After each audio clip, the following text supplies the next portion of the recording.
What if the key to unlocking transformative power and assertive growth has been hidden in plain sight for over 2,000 years?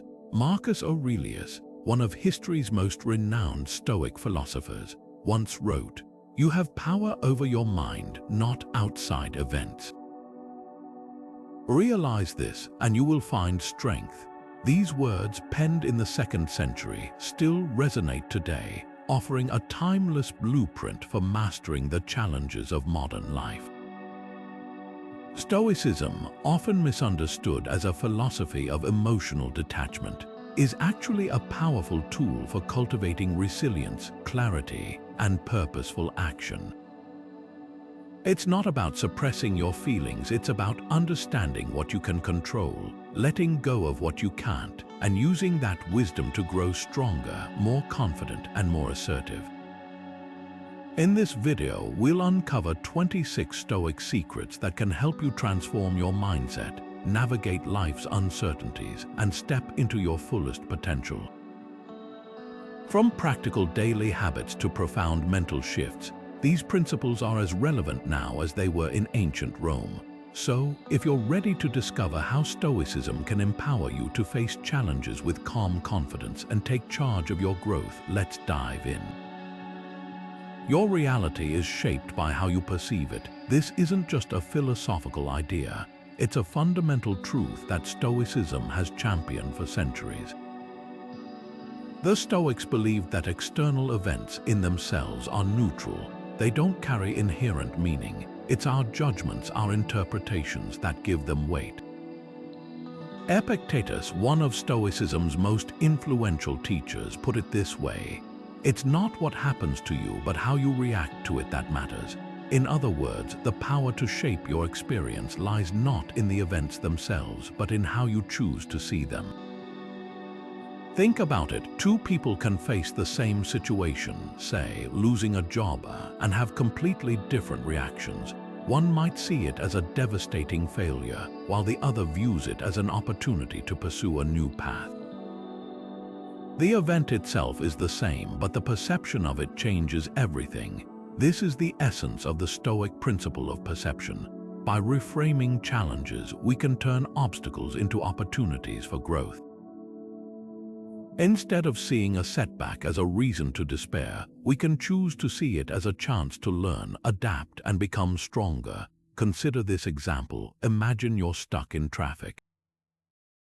You could let frustration take over, cursing the delay and feeling your stress levels rise. Or you could use that time to listen to an audiobook, reflect on your goals, or simply practice being present. The traffic hasn't changed, but your perception of it has, and with it, your emotional state. This small shift in mindset can make a world of difference in how you experience life's daily challenges. So here's a question to reflect on. How often do you let your perceptions dictate your emotions? Are you quick to label situations as good or bad? Or do you take a moment to consider how your interpretation might be shaping your response? The next time you face a difficulty, try pausing and asking yourself, what's another way I could see this? You might just find that the power to change your reality starts with changing your perspective. What can you truly control? This question lies at the heart of Stoicism's most transformative principle, the dichotomy of control. The Stoics taught that life is divided into two categories: things we can influence and things we cannot. Our thoughts, actions, and responses, those are within our power.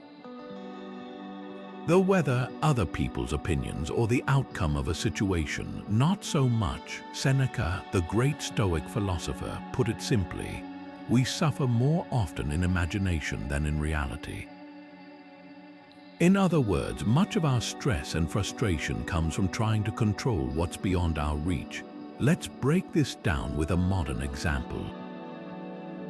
Imagine you're at work facing a tight deadline. Your colleague isn't pulling their weight and you're starting to feel overwhelmed. Here's the Stoic approach. Instead of fixating on your colleague's actions, something you can't control, focus on what you can do. Maybe that means organizing your tasks more efficiently, communicating your needs clearly, or even taking a moment to center yourself before diving back in. By redirecting your energy toward what's within your power, you regain a sense of agency and calm. This principle isn't just about stress management, it's about reclaiming your mental freedom. Think about how much time and energy we waste trying to change things we have no control over. The traffic jam that makes you late, the rude comment from a stranger, or even the unexpected curveballs life throws your way. These things happen, and no amount of worry or frustration will change them. But your response, that's entirely up to you. So, here's a challenge for you. What's one thing you've been trying to control that's outside your power? It could be someone else's behavior, a situation at work, or even a global event that feels overwhelming. Take a moment to reflect on that. Now, ask yourself, what can you control in this situation? How can you shift your focus to what's within your power? This simple shift in perspective can be incredibly liberating, giving you the clarity and confidence to move forward with purpose. Marcus Aurelius, the philosopher king, once stood on the front lines of a battlefield far from the comforts of Rome. As he led his troops against the Germanic tribes, he faced not just external enemies but also the internal struggles of doubt, exhaustion, and fear. Yet, it was during these moments of profound adversity that he wrote some of his most profound meditations, reminding himself and us that resilience isn't about avoiding hardship but enduring it with grace. He famously wrote, "The impediment to action advances action. What stands in the way becomes the way." In other words, the very challenges we face can become the tools we use to grow stronger. Stoicism teaches that resilience is a virtue, not because it eliminates suffering, but because it transforms it. Resilience isn't about pretending everything is fine when it's not. It's about acknowledging the difficulty, yet choosing to move forward anyway. It's the ability to endure life's storms without letting them break you. This kind of strength doesn't come from external victories, but from an unshakable inner foundation. And the good news, that foundation is something you can build, one thought, one habit, one small act of courage at a time. So, how can you cultivate this kind of resilience in your own life? Start with something as simple as journaling. Marcus Aurelius kept a personal journal, now known as Meditations, where he reflected on his thoughts, struggles, and principles. Writing down your experiences can help you process emotions, gain clarity, and remind yourself of what truly matters. Another powerful tool is mindfulness, practicing presence in the moment, even when that moment is difficult. By staying grounded, you can respond to challenges with intention rather than reaction. Here's a thought to consider. How do you typically respond when life tests your limits? Do you resist the discomfort, or do you lean into it, recognizing it as an opportunity to grow?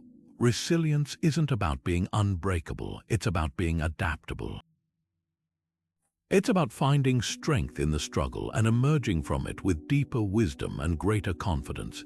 The next time you face a challenge, try asking yourself, what can this teach me?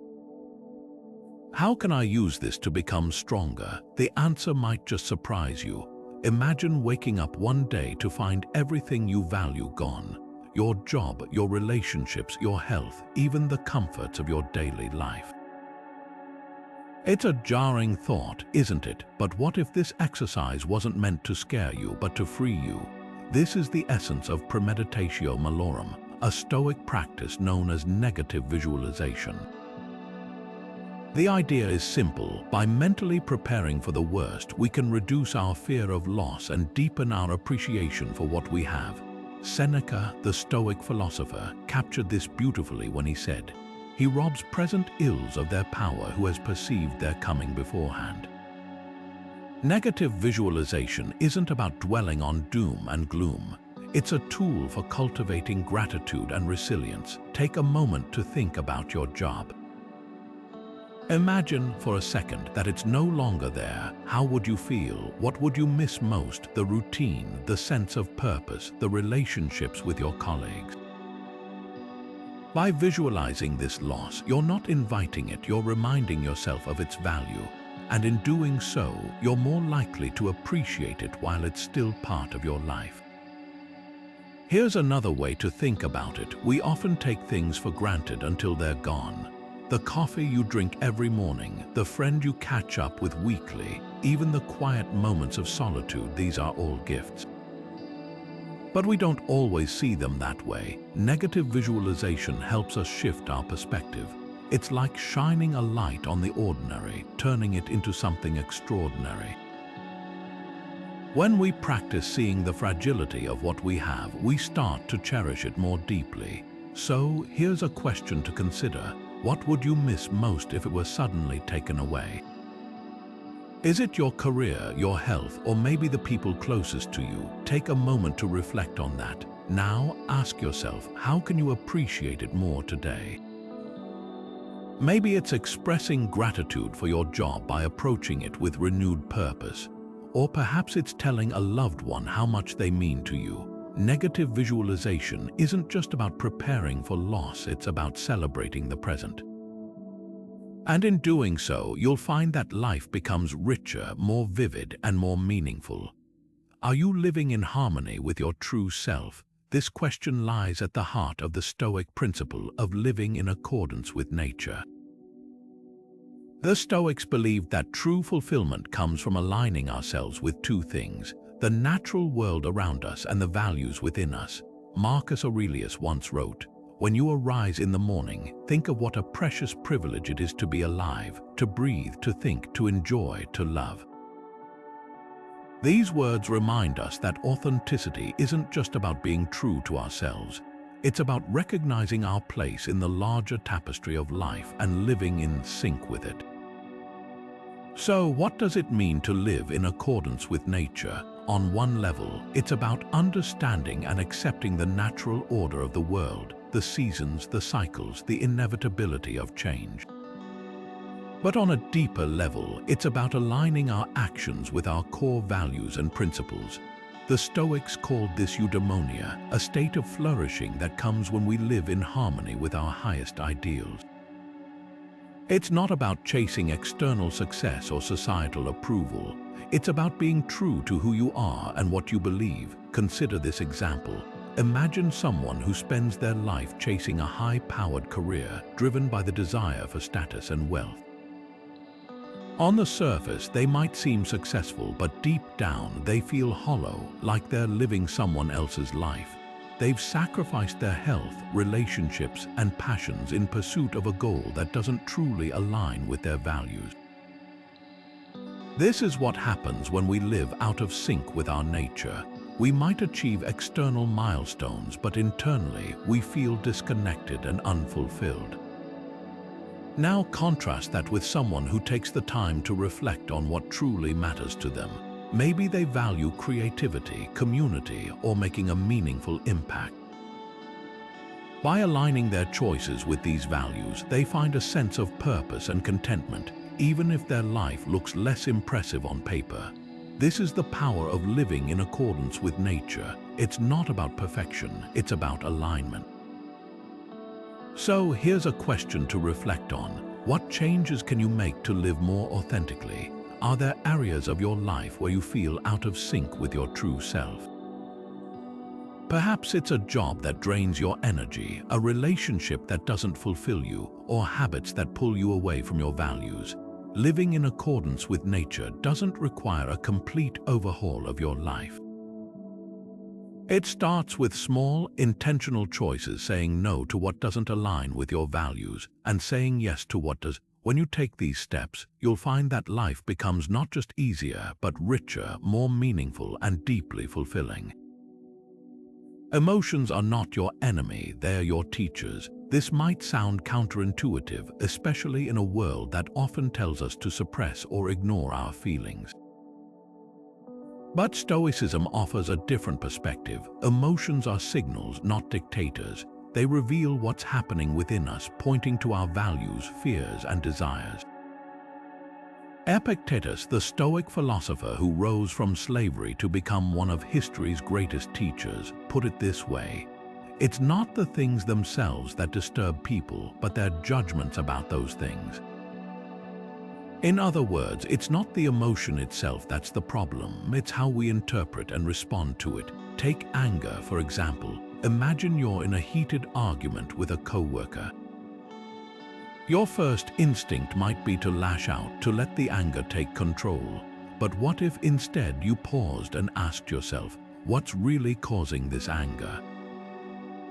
Is it their words, or is it my interpretation of them? Often, anger stems from feeling disrespected or misunderstood.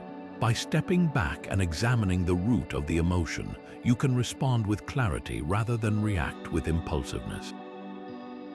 This is the Stoic approach, not to eliminate emotions, but to understand and manage them. Stoicism teaches us to observe our emotions like a scientist, curiously, objectively, and without judgment.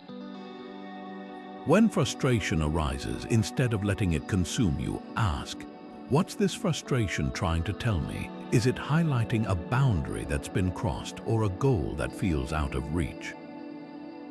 By treating emotions as information, you can transform them from obstacles into tools for growth. So, here's a question to reflect on. What emotion do you struggle with most? Is it anxiety, jealousy, or perhaps self-doubt? Whatever it is, take a moment to consider how you typically respond. Do you resist it, suppress it, or let it take over? Now think about how you might approach it differently. Could you see it as a teacher offering insights into what you value or fear? The next time that emotion arises, try pausing and asking, what can this teach me about myself? By mastering your emotions, you're not just gaining control, you're gaining wisdom. The past is gone, the future is uncertain, all you have is now. This simple truth is at the core of Stoicism's call to focus on the present moment. Marcus Aurelius, who ruled an empire, understood this better than most. He wrote, "The present is all that they can give up, since that is all you have, and what you do not have you cannot lose." Time, as he saw it, is fleeting, a river constantly flowing, carrying us forward whether we're ready or not. The Stoics believed that dwelling on the past or anxiously anticipating the future only robs us of the one thing we truly possess, the here and now. Think about how much of your day is spent replaying old mistakes or worrying about what's to come. Maybe it's replaying an awkward conversation from yesterday or fretting over a presentation next week. These mental loops can feel productive, but in reality, they drain our energy and pull us away from the present. The Stoics remind us that the past is unchangeable and the future is unknowable. The only moment you can act in, the only moment you can truly influence is this one. Here's a practical example. Imagine you're walking through a park. Instead of noticing the trees, the birds, or the feel of the ground beneath your feet, your mind is racing with thoughts about an upcoming deadline. You're physically there, but mentally you're miles away. Now imagine shifting your focus to the present, feeling the breeze, hearing the rustle of leaves, noticing the colors around you. The deadline hasn't disappeared, but by grounding yourself in the present, you've created a moment of calm and clarity. This is the power of mindfulness, a practice the Stoics championed long before it became a modern buzzword. Mindfulness, in the Stoic sense, isn't about ignoring your responsibilities or pretending life's challenges don't exist. It's about fully engaging with the present, no matter how small or ordinary the moment may seem. When you're present, you're better equipped to handle whatever comes your way. You're not weighed down by regrets or paralyzed by fear. You're simply here, ready to respond with intention and focus. So let's pause for a moment. How often do you truly live in the present? Are you the kind of person who's always planning the next step, or do you take time to savor the moment you're in? The Stoics would argue that life is a series of nows, and if we're not paying attention, we risk missing it altogether. The next time you catch yourself drifting into the past or future, try this. Take a deep breath, feel the ground beneath you, and remind yourself that this moment right here, right now, is where life happens. It's where you have the power to act, to choose, and to live fully, and that's a gift worth embracing. What if discomfort is the key to unlocking your greatest potential? It's a question that might make you pause, but the Stoics would argue that it's not just true, it's essential. Seneca, the Stoic philosopher who endured exile, illness, and political turmoil, wrote, "Difficulties strengthen the mind as labor does the body." This idea lies at the heart of voluntary discomfort, a practice that challenges us to embrace hardship not because we have to, but because we choose to. By willingly stepping into discomfort, we build resilience, gratitude, and a deeper appreciation for life's comforts. Think about this. When was the last time you willingly chose to do something uncomfortable?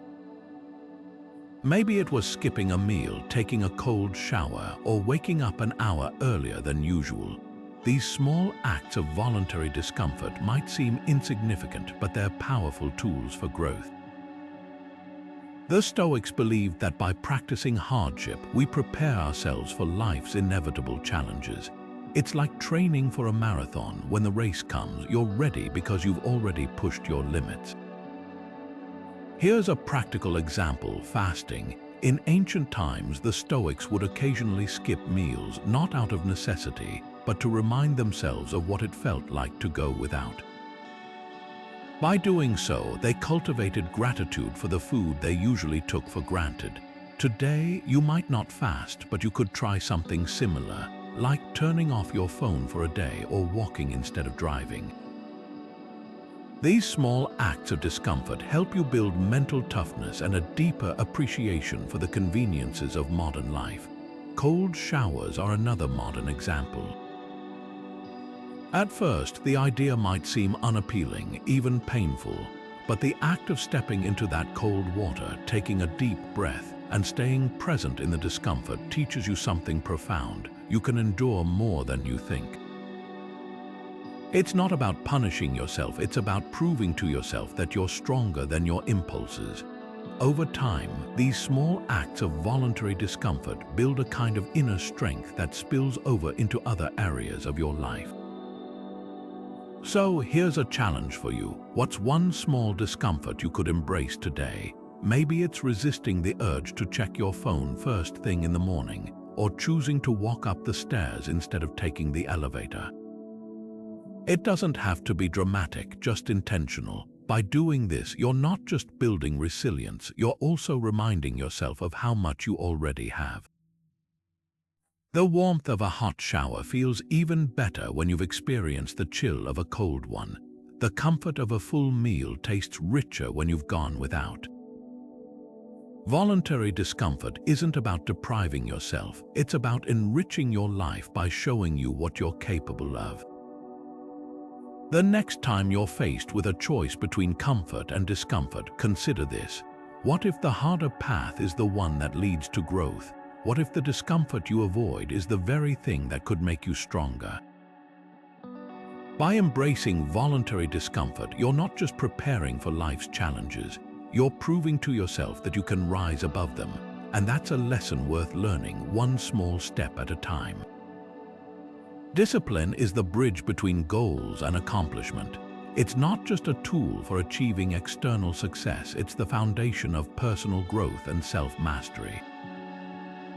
The Stoics understood this deeply. Epictetus, a philosopher who once lived as a slave, knew firsthand the power of discipline. He said, "No man is free who is not master of himself." In other words, true freedom doesn't come from external circumstances.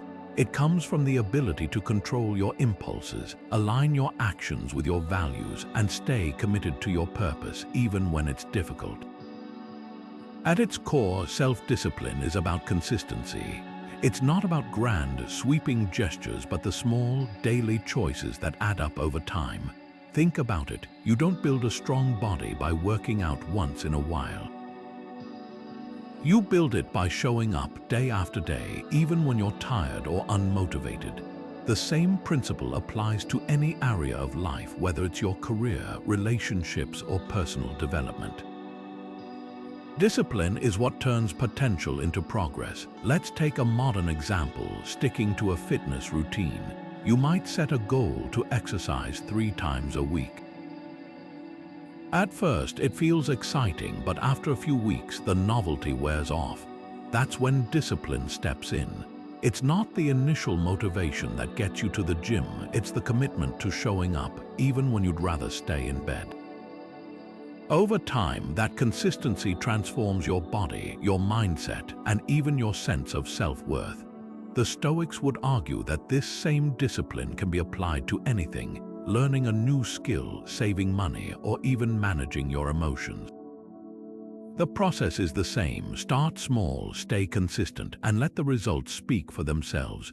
So, here's a question to reflect on. What area of your life needs more discipline?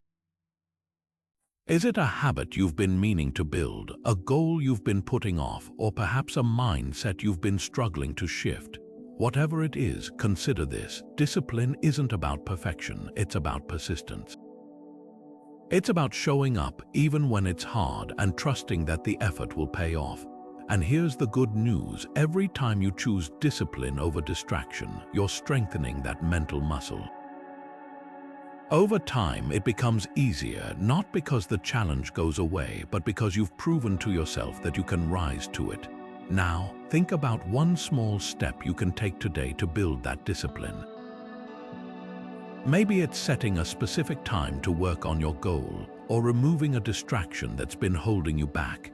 The key is to start where you are with what you have. Because discipline isn't just about reaching the finish line, it's about becoming the kind of person who can, and that's a transformation worth striving for. What if everything you love is temporary? It's a sobering thought, but one that lies at the heart of one of Stoicism's most profound teachings, the acceptance of impermanence. Marcus Aurelius, the philosopher king, often reflected on this truth, writing, "All things fade and quickly turn to myth." His words remind us that nothing lasts forever, not our possessions, our relationships, or even our own lives. The Stoics believed that by embracing this reality, we can free ourselves from the grip of attachment and find deeper peace in the present moment. Think about it. How often do we cling to things, people, or circumstances, fearing their loss? We hold on tightly as if our grip could somehow prevent the inevitable. But the truth is, life is constantly changing. Seasons shift, friendships evolve, and even the most stable aspects of our lives are subject to transformation. The Stoics didn't see impermanence as something to fear. They saw it as a natural part of existence, a reminder to cherish what we have while we have it. Consider the experience of losing a loved one. It's one of the most painful moments we can face, and yet it's also a stark reminder of life's fleeting nature. When someone we care about is gone, we often find ourselves wishing we'd spent more time with them, expressed our love more openly, or appreciated their presence more deeply. This is the paradox of impermanence. It's only when we acknowledge that something won't last forever that we truly begin to value it. So, how can accepting impermanence help you cherish what you have? Start by shifting your perspective. Instead of focusing on what you might lose, focus on what you still have. That friend you've been meaning to call, the family member you haven't seen in a while, the quiet moments of joy in your daily routine. These are all gifts. But they're gifts that won't last forever. By recognizing their temporary nature, you can approach them with a sense of gratitude and presence, savoring them fully while they're still part of your life. The Stoics also encourage us to reflect on impermanence regularly, not as a way to dwell on loss, but as a way to cultivate appreciation. Try this exercise. Take a moment to think about the people and things you value most. Imagine, just for a second, that they're no longer there. How would you feel? What would you miss? Now, bring your attention back to the present. They're still here, and that's something to celebrate. By practicing this kind of reflection, you can train your mind to focus less on what might be lost and more on what's still here to enjoy. Accepting impermanence isn't about resigning yourself to loss. It's about embracing the beauty of what's here right now. It's about living with open hands, holding life lightly so you can appreciate it fully. The next time you find yourself clinging to something or someone, remind yourself, this too is temporary.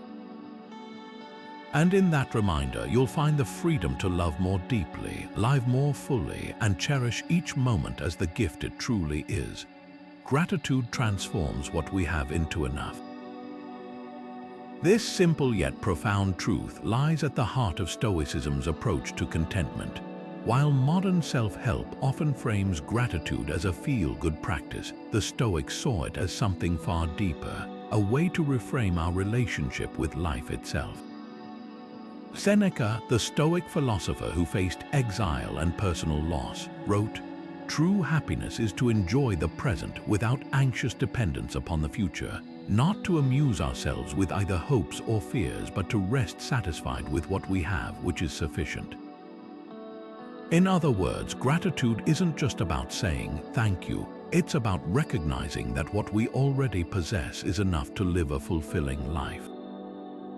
Think about it. How often do we overlook the small, everyday blessings in our lives? The warmth of a morning cup of coffee, the sound of a loved one's laughter, or even the simple act of breathing clean air. These are all gifts, yet we often take them for granted. The Stoics believed that by practicing gratitude, we can shift our focus from what we lack to what we already have. This shift doesn't just make us happier, it makes us more resilient. When we appreciate what we have, we're less likely to be thrown off balance by life's inevitable ups and downs. One practical way to cultivate gratitude is through journaling. Imagine ending each day by writing down 3 things you're grateful for. It could be something as simple as a kind word from a stranger, a moment of quiet reflection, or even a challenge that helped you grow. Over time, this practice trains your mind to seek out the good, even in difficult circumstances. It's not about ignoring life's hardships, it's about balancing them with an awareness of the blessings that still exist. The Stoics called this premeditatio malorum, or negative visualization, but in reverse. Instead of imagining what you've lost, you focus on what you still have, and in doing so, you find a deeper sense of peace. Let's take a moment to reflect. What are 3 things you're grateful for today? Maybe it's the support of a friend, the beauty of nature, or even the opportunity to learn and grow from a recent challenge. By naming these things, you're not just acknowledging them, you're giving them weight. You're reminding yourself that even on the hardest days, there's still something to appreciate. And that shift in perspective can be transformative. Gratitude isn't a magic cure for life's difficulties, but it is a powerful tool for navigating them. It helps us see the world not as a place of scarcity, but as a place of abundance. It reminds us that even in the face of loss or uncertainty, there's always something to hold on. So, as you go about your day, try this. Pause for a moment and notice the small things. The way sunlight filters through a window, the taste of your favorite meal, or the comfort of a familiar routine. These moments, when we truly see them, are the building blocks of a grateful life. And in that gratitude, we find not just contentment, but a deeper connection to the world around us. Why do you seek approval from others? It's a question that might feel uncomfortable to answer, but it's one worth asking. The Stoics believed that true confidence and self-worth come from within, not from the opinions of others. Epictetus, a philosopher who endured slavery and hardship, put it this way: "If you want to improve, be content to be thought foolish and stupid." In other words, the approval of others is fleeting and unreliable. If you base your sense of worth on what others think, you'll always be chasing something you can't control. Instead, the Stoics taught us to look inward, to align our actions with our own values, and to find validation in the integrity of our choices.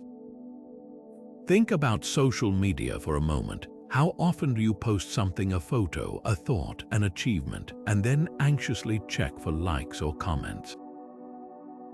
That little dopamine hit from a notification might feel good in the moment, but it's a fragile foundation for self-esteem.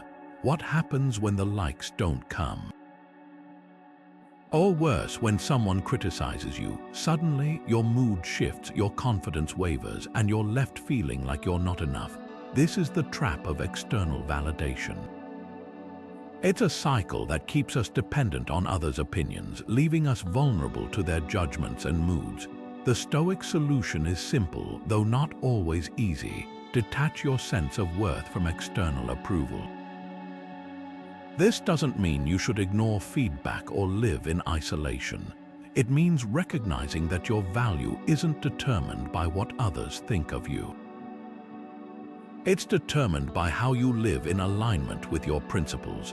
When you focus on being true to yourself, on acting with honesty, kindness, and integrity, you no longer need the validation of others to feel worthy.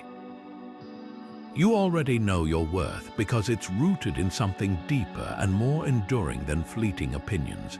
Here's a practical way to start. The next time you're tempted to seek approval, pause and ask yourself, why does this matter to me? Am I acting in line with my values, or am I trying to impress someone else? If it's the latter, consider shifting your focus. Instead of worrying about what others might think, ask yourself, what would I do if no one was watching? This simple question can help you reconnect with your inner compass, guiding you toward choices that reflect who you truly are. Let's take this a step further. Imagine you're at work presenting an idea in a meeting. You're passionate about it, but you can sense some hesitation from your colleagues. The old you might have backtracked, downplaying your idea to avoid criticism. But the Stoic you stand firm, not because you're stubborn, but because you know your idea is rooted in thoughtful consideration and aligns with your values. Even if the room doesn't agree, you leave with your self-respect intact. That's the power of internal validation. It allows you to stay grounded, no matter the external outcome. So here's a challenge for you. What's one area of your life where you're seeking external approval? Is it your career, your appearance, or maybe your social life?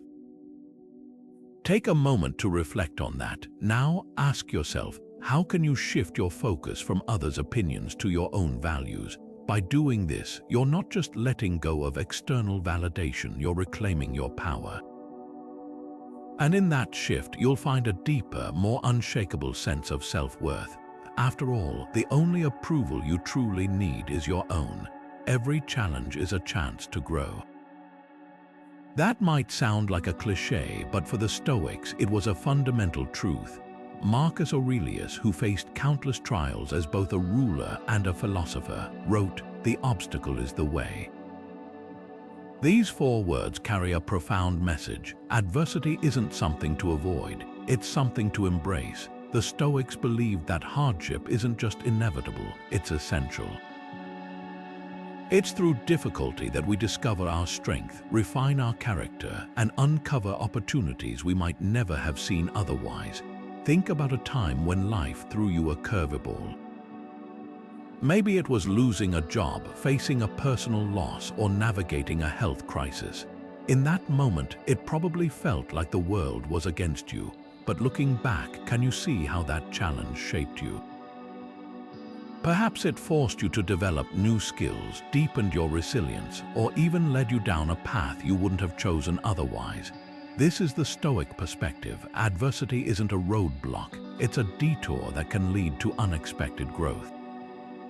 Let's take a career setback as an example. Imagine you've been laid off from a job you thought was secure. At first, the news might feel devastating.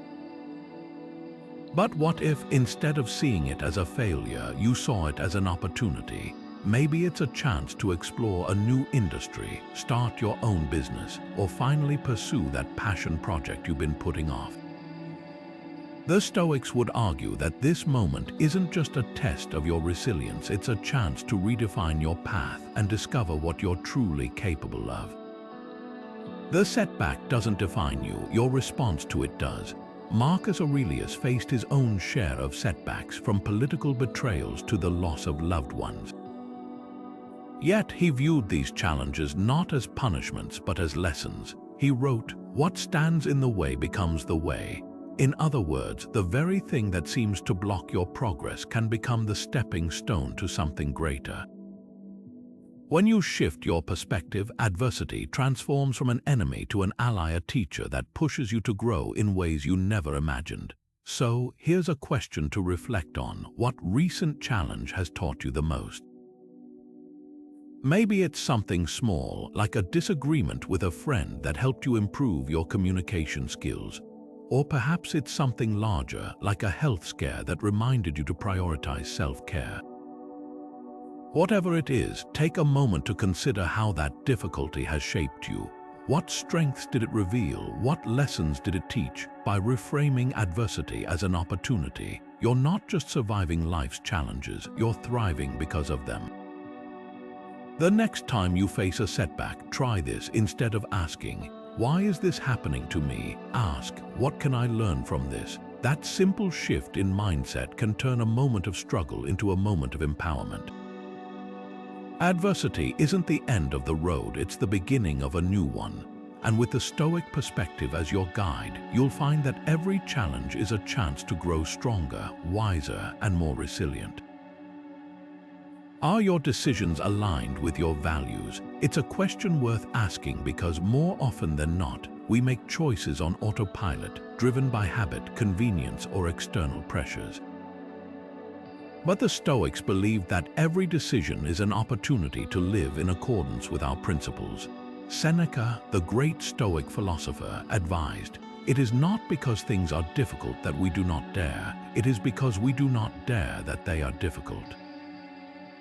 In other words, the choices we make, big and small, shape not just our lives but our character. And when we align those choices with our values, we unlock a deeper sense of purpose and integrity. Let's break this down with a relatable example. Imagine you're faced with a common dilemma. Your boss asks you to stay late to finish a project, but it's your child's school play that evening. What do you do? On one hand, there's the pressure to meet professional expectations.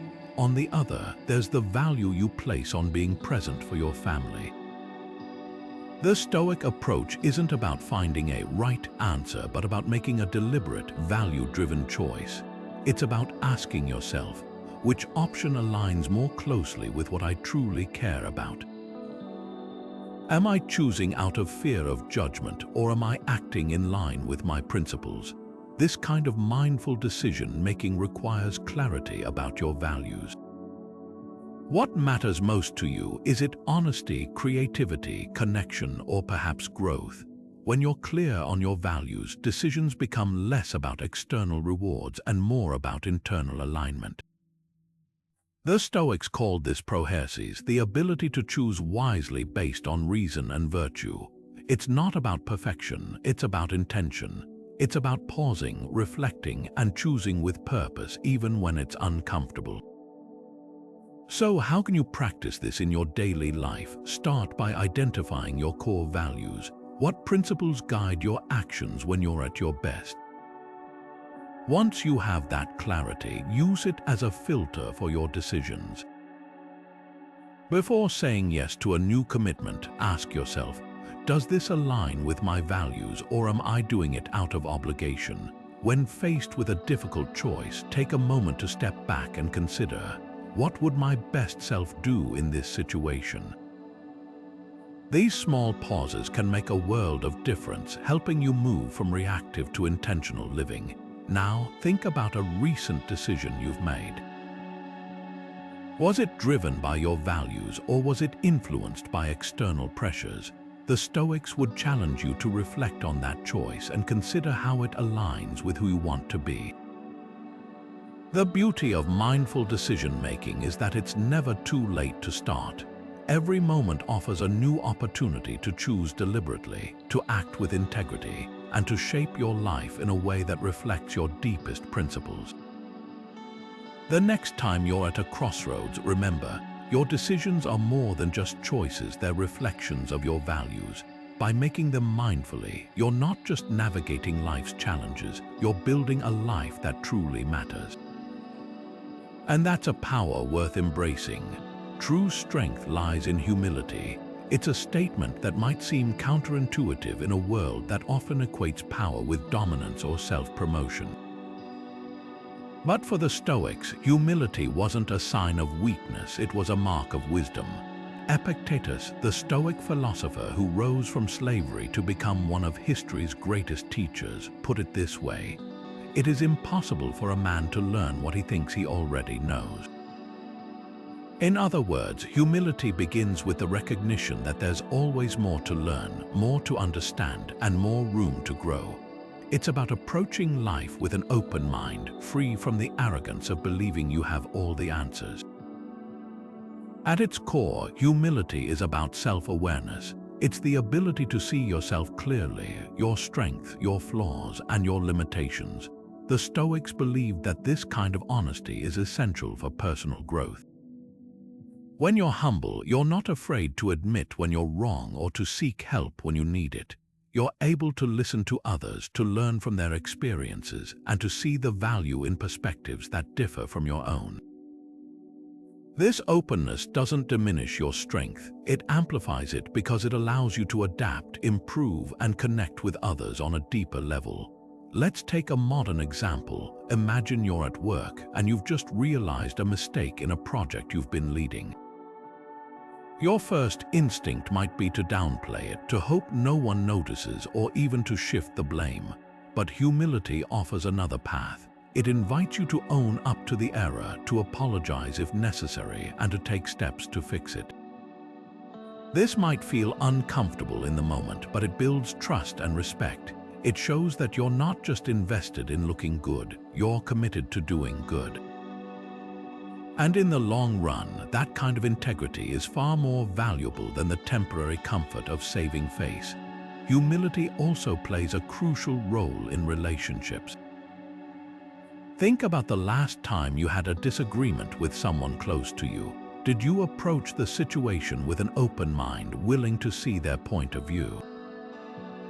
Or did you dig in your heels, determined to prove you were right? The Stoics would argue that humility is the key to resolving conflicts and deepening connections. When you're able to set aside your ego, to truly listen and empathize, you create space for understanding and growth. It's not about giving up your beliefs, it's about respecting the humanity in others, even when you disagree. So, here's a question to reflect on. How can humility improve your relationships and self-awareness? Are there areas of your life where pride might be holding you back? Maybe it's a reluctance to admit you're wrong, or a tendency to dismiss feedback that doesn't align with your views. Whatever it is, consider how embracing humility might change your approach. How might it help you grow, not just as an individual, but as a partner, a friend, or a leader, the next time you're faced with a situation that tests your ego? Whether it's a mistake at work, a disagreement at home, or simply a moment of self-reflection, remember this: humility isn't about shrinking yourself. It's about expanding your capacity to learn, to connect, and to grow. It's about recognizing that true strength doesn't come from pretending to be perfect. It comes from having the courage to be human, and in that courage you'll find a deeper, more enduring kind of power. What if the key to true success isn't found in the results you achieve, but in how you achieve them? This is the heart of the Stoic principle of focusing on virtue over outcomes. The Stoics believed that while external success, wealth, fame, or status might come and go, your character is something you carry with you always. Marcus Aurelius, the philosopher king, put it this way: waste no more time arguing what a good man should be one. In other words, your actions, your choices, and your integrity define you far more than any external measure of success ever could. Let's break this down with a practical example. Imagine you're running a business and you're faced with a tough decision. You could cut corners to boost profits, or you could uphold your ethical standards, even if it means a slower path to growth. The Stoic approach isn't about choosing the easier option, it's about choosing the right one. By prioritizing virtue, honesty, fairness, and integrity, you're not just building a business, you're building a legacy.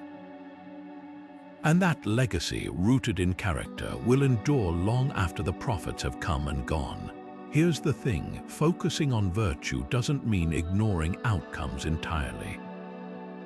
It means recognizing that outcomes are often outside your control, while your actions and intentions are not. You can't guarantee that a project will succeed or that others will always treat you fairly. But you can guarantee that you'll act with integrity, no matter the circumstances. This shift in focus from results to virtue frees you from the anxiety of chasing external validation and anchors you in something far more stable, your own moral compass.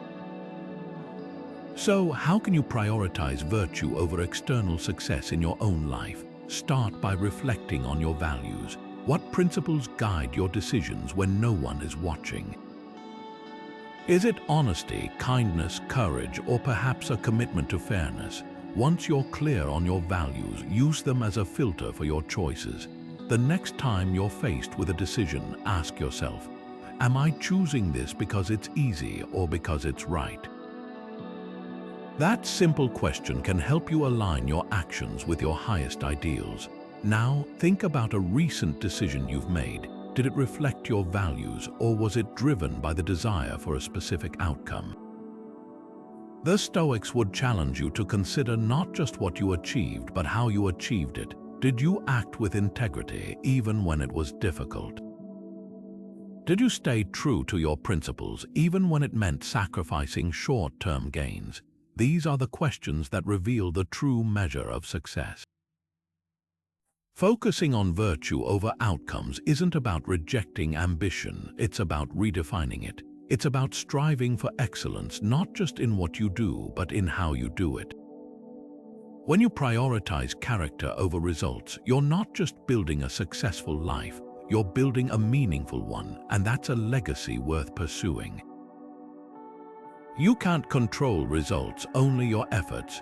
This simple truth lies at the heart of Stoicism's call to detach from outcomes.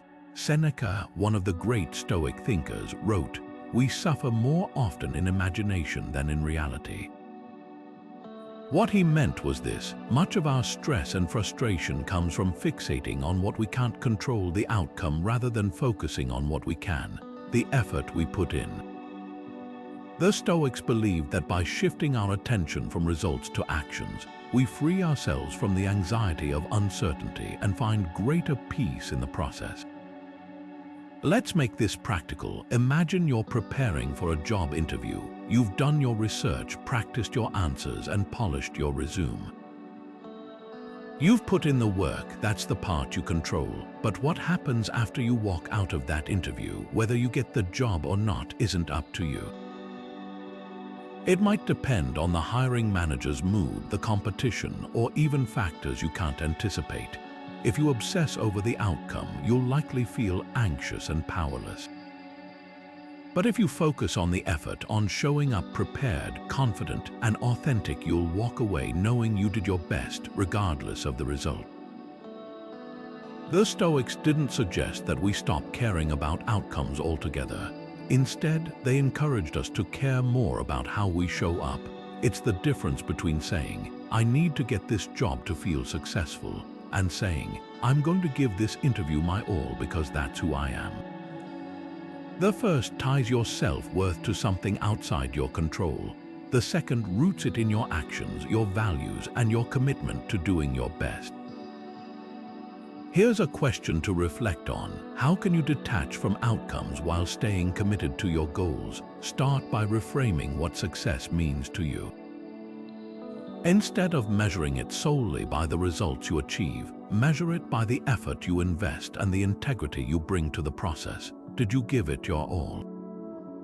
Did you act in alignment with your values? If the answer is yes, then you've already succeeded regardless of the outcome.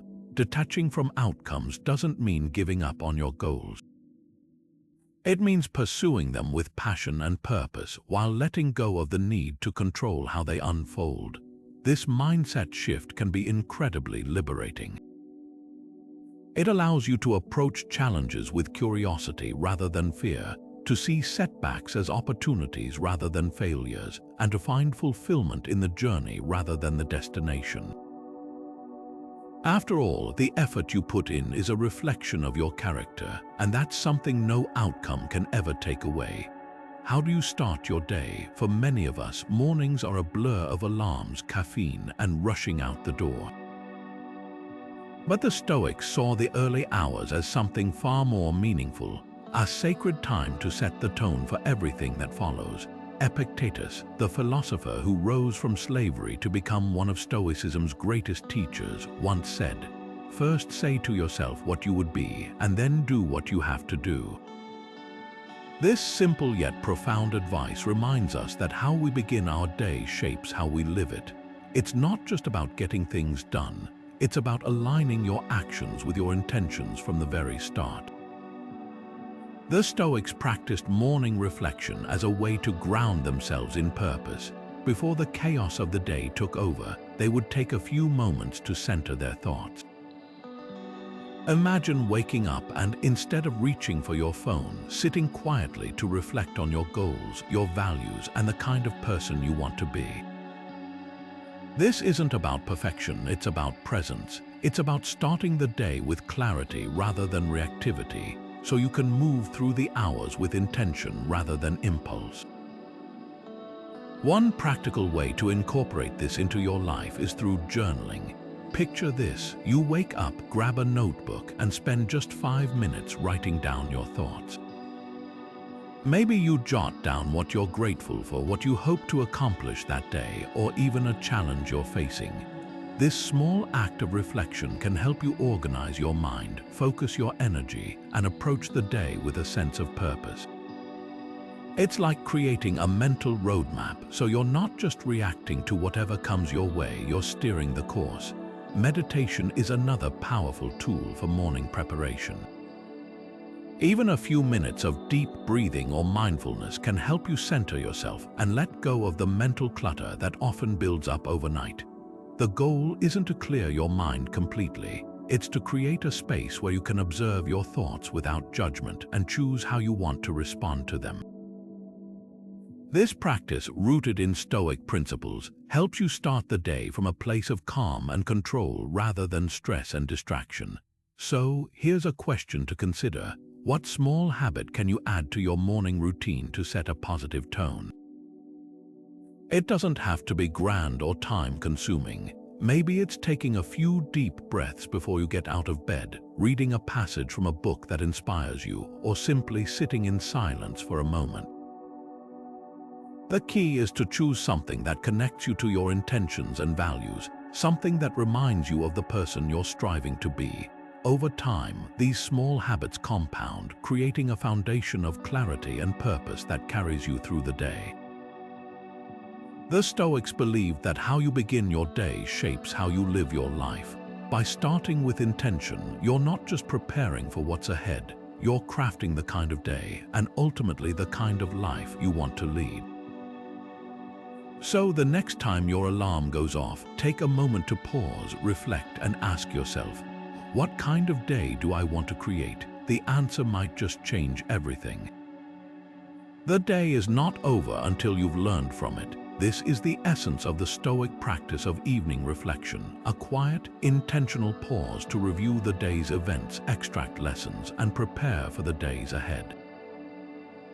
Marcus Aurelius, the philosopher king, was a firm believer in this practice. He wrote, "When you have done well and another has benefited by it, why do you look for a third thing besides, like fools, the reputation of having done well or a reward?" His words remind us that reflection isn't about seeking praise or dwelling on regrets. It's about understanding our actions, our choices, and the lessons they carry. Think about it. How often do you rush through your day only to collapse into bed without a second thought? The Stoics saw this as a missed opportunity. By taking just a few minutes each evening to reflect, you can transform even the most ordinary day into a source of growth. It's not about judging yourself or replaying mistakes. It's about observing, learning, and moving forward with greater awareness. Here's a relatable example. Imagine you had a difficult conversation earlier in the day. Maybe it was a disagreement with a colleague or a tense moment with a loved one. Instead of brushing it aside, take a moment to reflect. What triggered the conflict? How did you respond? Was there a better way to handle it? By asking these questions, you're not just rehashing the event, you're uncovering insights that can help you navigate similar situations in the future. This is the power of evening reflection. It turns experience into wisdom. So, how can you incorporate this practice into your life? Start small. Before you go to bed, take 5 minutes to sit quietly and review your day. Ask yourself, what went well? What could have gone better? What did today teach me about myself? These questions aren't meant to dredge up guilt or regret. They're tools for growth. They help you recognize patterns, celebrate progress, and identify areas where you can improve. Over time, this simple habit can become a cornerstone of your personal development, helping you approach each day with greater clarity and purpose. Now, let's take it a step further. What if you paired this reflection with a moment of gratitude? After reviewing your day, consider what you're thankful for. Maybe it's a small act of kindness you received, a moment of laughter, or even the opportunity to learn from a mistake. Gratitude and reflection go hand in hand, creating a balanced perspective that honors both the challenges and the blessings of the day.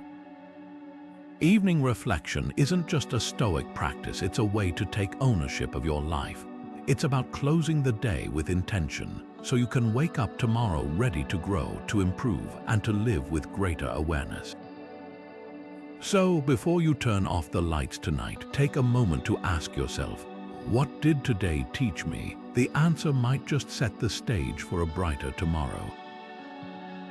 Compassion is often misunderstood as a soft or passive quality, but the Stoics saw it as a profound source of strength. How can you extend kindness not just to others but also to yourself? Seneca, one of Stoicism's most eloquent voices, wrote, "Wherever there is a human being, there is an opportunity for kindness." This idea reminds us that compassion isn't about pity or indulgence.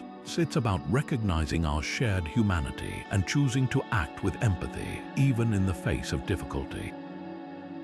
At its core, Stoic compassion is rooted in the understanding that everyone is fighting their own battles. When someone acts poorly or reacts harshly, it's often a reflection of their own struggles, not a personal attack. By approaching others with this mindset, we can respond with patience and understanding rather than judgment or resentment. But here's the key: compassion starts with yourself. Too often, we're quick to extend kindness to others while being relentlessly critical of ourselves. The Stoics would argue that self-compassion is just as important as compassion for others, because how can you truly care for someone else if you're constantly at war with yourself? Let's bring this to life with a modern example. Imagine a friend calls you, overwhelmed by a personal crisis. Maybe they've lost their job, gone through a breakup, or are struggling with their mental health. A Stoic approach doesn't mean offering empty reassurances or pretending everything is fine. It means listening deeply, acknowledging their pain, and offering support without judgment. It's about being present even when you can't fix the problem. And in doing so, you're not just helping them, you're strengthening your own capacity for empathy and resilience. Now think about how you treat yourself during tough times. Do you offer yourself the same kindness you'd extend to a friend? Or do you berate yourself for mistakes, dwell on failures, or push yourself to the point of burnout? Practicing self-compassion means treating yourself with the same understanding and care you'd show someone you love. It's about recognizing that imperfection is part of being human and allowing yourself the space to grow without harsh self-criticism. So, how can you cultivate more compassion in your daily life? Start small. The next time someone cuts you off in traffic or snaps at you in a conversation, pause and consider what might be going on in their life. Instead of reacting with anger, try responding with curiosity or patience. And when you're having a hard day, ask yourself, What would I say to a friend in this situation? Then say those kind words to yourself. These small shifts in perspective can create ripples of compassion that extend far beyond the moment. Compassion isn't just a feel-good practice, it's a transformative one. It connects us to others, deepens our understanding of ourselves, and reminds us that kindness is a choice we can make, even in the most challenging moments. By cultivating compassion, you're not just improving your relationships, you're building a stronger, more resilient version of yourself. And in a world that often feels divided, that's a strength worth nurturing. Less is more in a world of excess. It's a statement that might feel counterintuitive in a culture that constantly urges us to accumulate more possessions, more commitments, more distractions. But the Stoics understood something profound. Simplicity isn't just a lifestyle choice, it's a path to peace. Epictetus, the Stoic philosopher who lived with very little, once said, "Wealth consists not in having great possessions, but in having few wants." His words remind us that true abundance isn't found in what we own, but in what we choose to let go of. Simplicity, in the Stoic sense, is about more than just decluttering your home, though that's a great place to start. It's about freeing yourself from the mental and emotional weight of excess. Think about it. How much time and energy do you spend managing your stuff, your schedule, or even your digital life? Every possession, every obligation, and every distraction takes up space, not just in your physical environment, but in your mind. By simplifying, you're not just creating a cleaner space, you're creating room for clarity, focus, and calm. Take decluttering as an example. Imagine walking into a room filled with things you no longer use: old clothes, forgotten gadgets, stacks of papers. At first, it might feel overwhelming, but as you begin to let go, something shifts. The space becomes lighter, more open, and so does your mind. This is the power of simplicity. It strips away the unnecessary, leaving only what truly matters. And in that process, you find not just physical space, but mental freedom. But simplicity isn't just about physical possessions. It's also about simplifying your commitments and priorities. How often do you say yes to things out of obligation or fear of missing out, only to feel stretched thin and exhausted? The Stoics would challenge you to ask, what can I let go of to make room for what truly matters? Maybe it's a social event you don't really want to attend, or a project that no longer aligns with your goals. By saying no to the excess, you're saying yes to a life that feels more intentional and fulfilling. So here's a question to reflect on. What can you simplify in your life to find more peace? Is it your schedule, your possessions, or perhaps even your mindset? Start small. Maybe it's clearing out a drawer, setting boundaries around your time, or unsubscribing from emails that clutter your inbox. Each act of simplification, no matter how small, is a step toward a calmer, more focused life.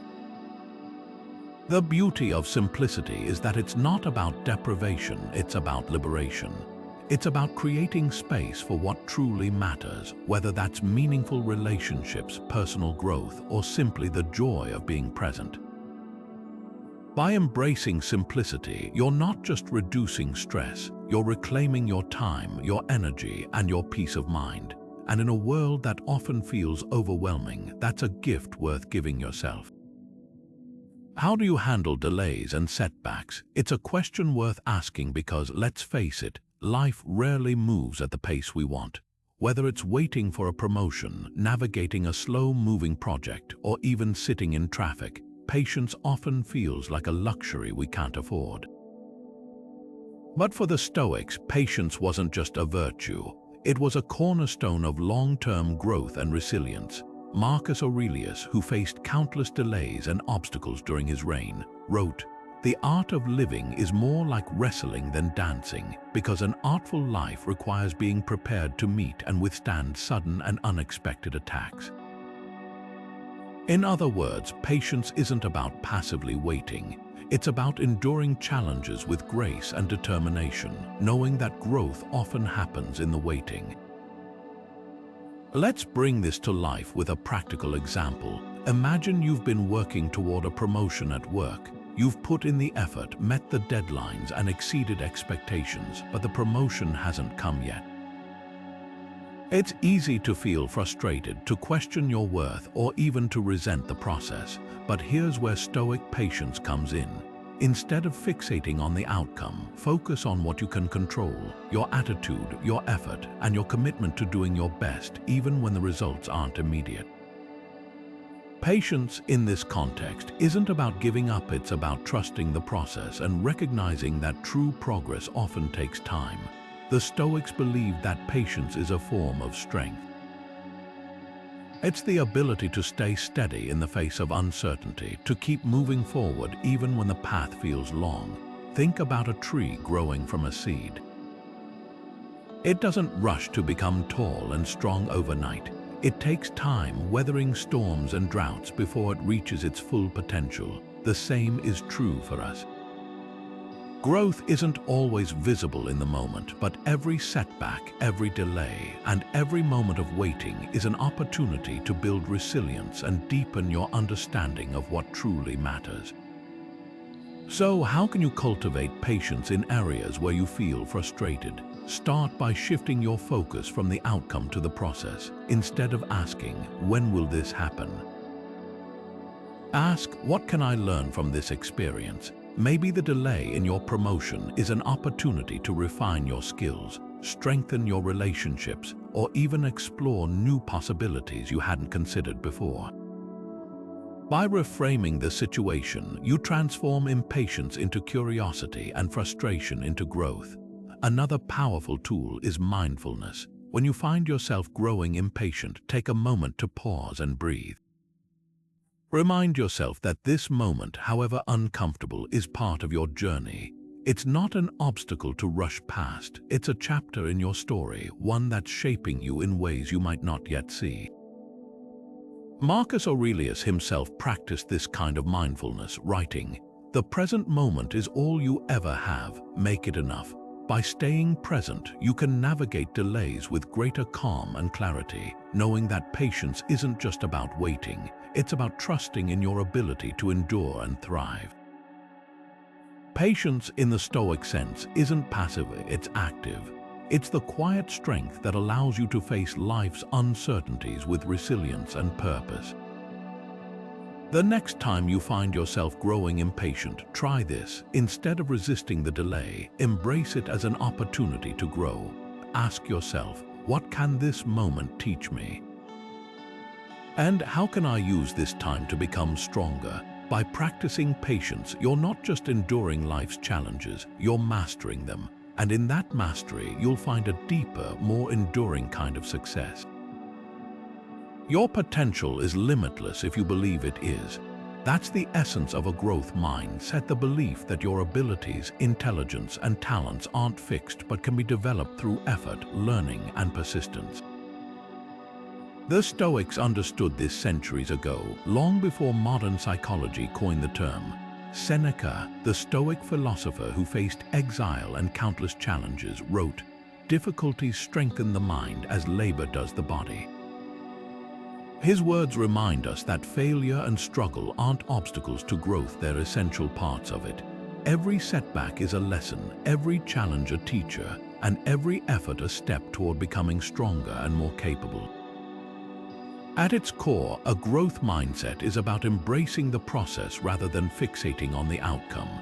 Think about learning a new skill, like playing an instrument or mastering a language. When you first start, it's easy to feel discouraged. Your fingers fumble, your pronunciation falters, and progress feels painfully slow. But with time, practice, and a willingness to learn from mistakes, you begin to improve. The Stoics would argue that this journey, the effort, the setbacks, and the small victories is where true growth happens. It's not about being perfect from the start, it's about believing in your ability to get better. Here's a practical example. Imagine you've always wanted to write but feel intimidated by the idea of starting.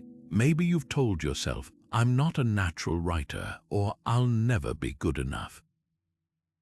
A growth mindset flips that script. Instead of seeing your current skill level as a limitation, you view it as a starting point. You commit to writing regularly, even if it's just a few sentences a day. You read books on the craft, seek feedback, and learn from each piece you create. Over time, you'll notice your confidence and skill growing, not because you were born with talent, but because you chose to cultivate it. The Stoics believed that self-improvement is a lifelong journey, not a destination. It's about constantly challenging yourself, stepping out of your comfort zone, and viewing every experience, good or bad, as an opportunity to grow. This mindset isn't just about achieving external success. It's about becoming the best version of yourself, one step at a time. It's about recognizing that every effort you make, no matter how small, contributes to your progress. So here's a question to reflect on. What's one area where you can adopt a growth mindset? Is it a skill you've been meaning to learn, a goal you've been putting off, or perhaps a habit you've been struggling to build? Whatever it is, consider this: progress doesn't require perfection. It requires persistence. Every small step you take, every lesson you learn, and every challenge you face is part of your growth. And with each effort, you're not just moving closer to your goal, you're proving to yourself that your potential truly is limitless. The next time you're faced with a challenge or a setback, try asking yourself, what can I learn from this? How can this help me grow? By shifting your focus from what you can't do to what you can become, you'll find that the journey itself becomes a source of strength and fulfillment.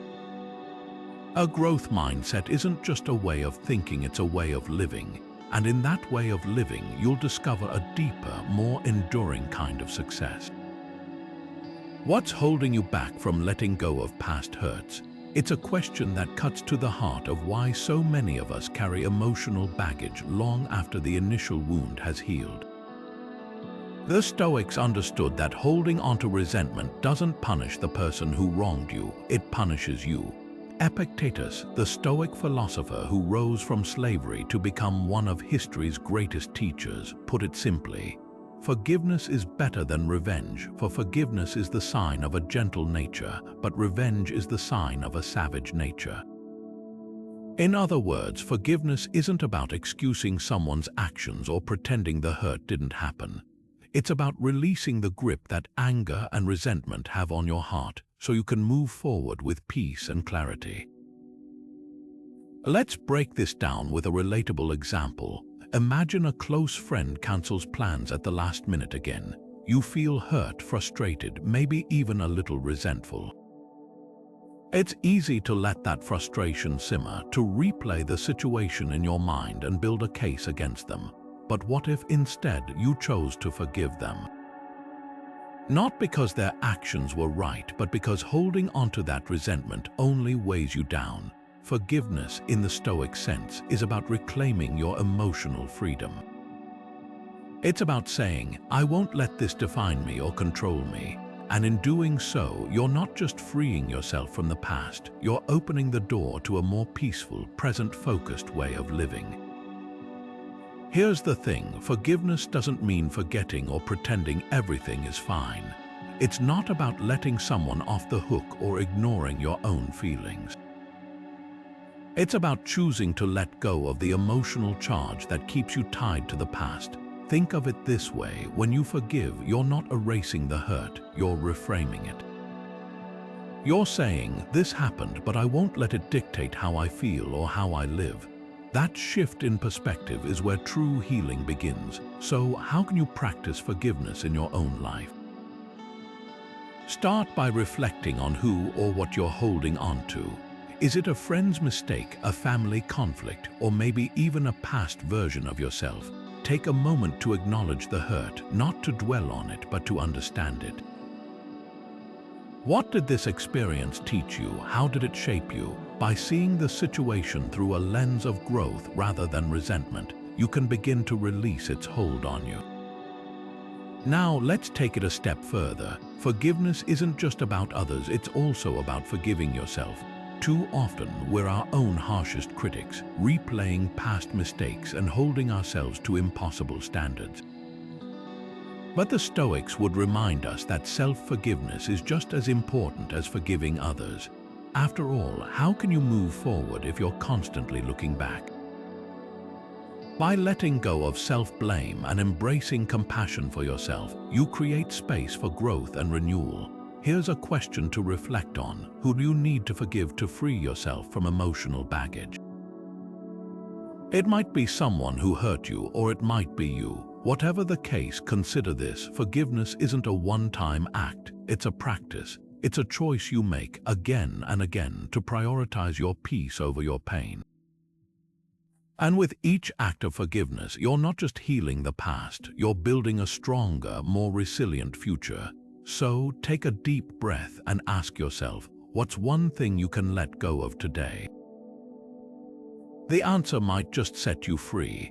Imagine standing at the edge of a cliff, the wind rushing past you, your heart pounding in your chest. The thought of stepping forward feels overwhelming, but you know that taking that leap is the only way to move forward.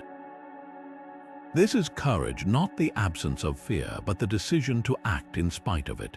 The Stoics understood this deeply. Courage for them wasn't about being fearless, it was about facing fear head-on and choosing to move forward anyway. Marcus Aurelius, the philosopher king who led an empire through war and turmoil, wrote, "You have power over your mind, not outside events. Realize this and you will find strength." His words remind us that courage begins within, in the quiet resolve to act regardless of what stands in your way. Courage, in the Stoic sense, isn't just about grand, heroic acts. It's about the small, everyday choices that challenge us to step outside our comfort zones. Think about standing up for your beliefs even when it's unpopular. Imagine speaking your truth in a room full of opposition, or choosing to take a risk when the safer path seems so much easier. These moments might not make headlines, but they're where true courage lies. It's in the willingness to face discomfort, to risk failure, and to stay true to your principles even when it's hard. Let's bring this to life with a practical example. Picture someone at work who notices unethical behavior but feels pressured to stay silent. Speaking up could mean risking their job, their reputation, or even their relationships. But staying silent would mean compromising their values. The Stoic approach isn't about ignoring the fear, it's about acknowledging it and then asking, what's the right thing to do? Courage, in this case, might mean reporting the issue, having a difficult conversation, or simply refusing to participate in something that goes against their principles. It's not about being fearless, it's about acting with integrity, even when it's terrifying. So, here's a question to reflect on. What's one fear you can confront today? Maybe it's a difficult conversation you've been avoiding, a dream you've been too afraid to pursue, or simply the fear of failure that's holding you back. Whatever it is, consider this: courage isn't about eliminating fear, it's about moving forward despite it. The Stoics believed that every time we choose courage, we strengthen our character and deepen our capacity to face life's challenges. And the more we practice, the easier it becomes to act with bravery, even in the face of uncertainty. Courage is a muscle, and like any muscle, it grows stronger with use. The next time you feel fear holding you back, try this. Pause, take a deep breath, and remind yourself that fear is just a signal, not a verdict. Then ask yourself, what's one small step I can take right now? It might be speaking up, taking a risk, or simply showing up when you'd rather hide. Each act of courage, no matter how small, builds your resilience and proves to yourself that you're capable of more than you think. And in that proof, you'll find a deeper, more enduring kind of strength, one that carries you through life's toughest moments with grace and determination. What gives your life meaning? It's a question that might feel overwhelming at first, but it's one that lies at the heart of Stoicism's call to live with purpose. The Stoics believed that a meaningful life isn't about chasing external achievements or societal approval. It's about aligning your actions with your deepest values and principles. Seneca, the Stoic philosopher who faced exile and personal loss, wrote, "Each person has their own calling. It's up to us to discover it and live it fully." His words remind us that purpose isn't something we stumble upon, it's something we cultivate through intentional choices and consistent effort. Living with purpose in the Stoic sense is about more than just setting goals. It's about understanding why those goals matter to you. Think about it. You could climb the corporate ladder, build a thriving career, and still feel unfulfilled if your work doesn't align with what you truly value. Purpose isn't found in the destination. It's found in the journey, in the daily choices that reflect who you are and what you stand for. It's about living in a way that feels authentic and meaningful, even when no one is watching. Let's bring this to life with a relatable example.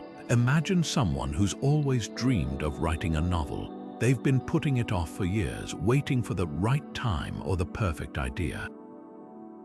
But deep down, they know that writing isn't just a hobby, it's a passion, a way to express themselves and connect with others. The Stoic approach isn't about waiting for inspiration to strike, it's about taking action, even in small steps. Maybe they start by writing for 10 minutes a day, or by setting aside time each weekend to work on their story.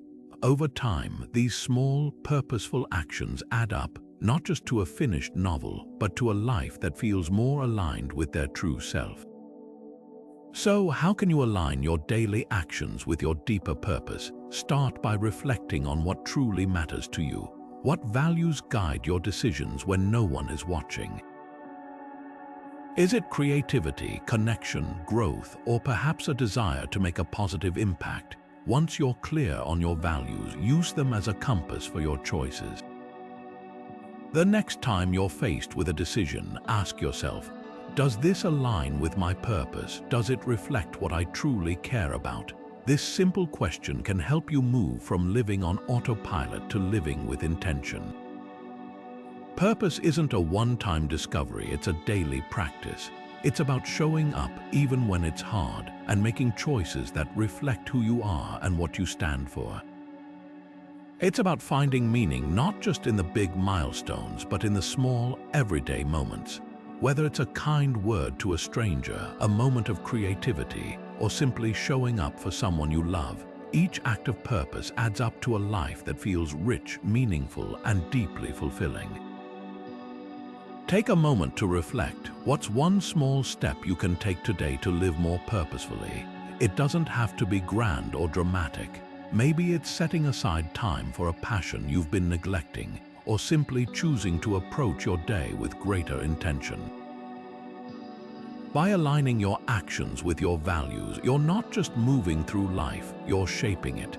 And in that shaping, you'll find a deeper sense of meaning and fulfillment, one purposeful step at a time. And so, we've journeyed through 26 Stoic secrets, each one a stepping stone toward transformative growth and assertive power. From the way we perceive challenges to the resilience we build in the face of adversity, these timeless principles remind us that true strength comes from within. Whether it's mastering the dichotomy of control, embracing voluntary discomfort, or cultivating gratitude, every secret we've explored is a tool to help us navigate life's uncertainties with clarity and purpose. Together, they form a blueprint for living not just a good life, but a meaningful one rooted in self-mastery, presence, and unwavering focus on what truly matters. At the heart of Stoicism lies a simple yet profound truth. Life isn't about what happens to us, but how we respond. Perception shapes our reality, resilience carries us through hardship, and presence anchors us in the here and now.